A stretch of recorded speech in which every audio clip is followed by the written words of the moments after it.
was thinking about super pragmatic elements afterwards. Which we came up through the pre-mortem process. So things like passive oversight in corridors is a really interesting one. So if once you do the kind of maths of okay, who's going to be off? Some schools have gone down a route of okay, perhaps so if all of modern foreign languages is off at one given time, then you might have kind of a row of corridors, and there's a corridor which might be being passed through, and you might just have to adjust. Okay, because obviously usually if there are educators on that corridor, there's that passive oversight, and actually maybe that won't be there. So do we need to think actually how's that flow of student, or what does what does that look like? So that's one thing to think about.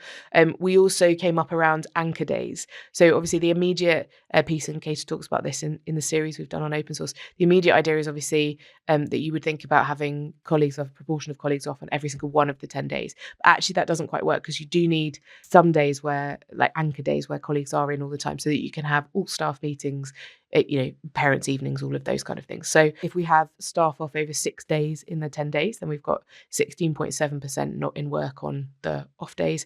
If you have staff off over 8 days, then it's 12.5 not in work over those days. So that's getting into a real nuts and bolts, so that those timetablers who are listening will be like, oh yes, okay, I understand how that might be manageable, rather than a different cut of that.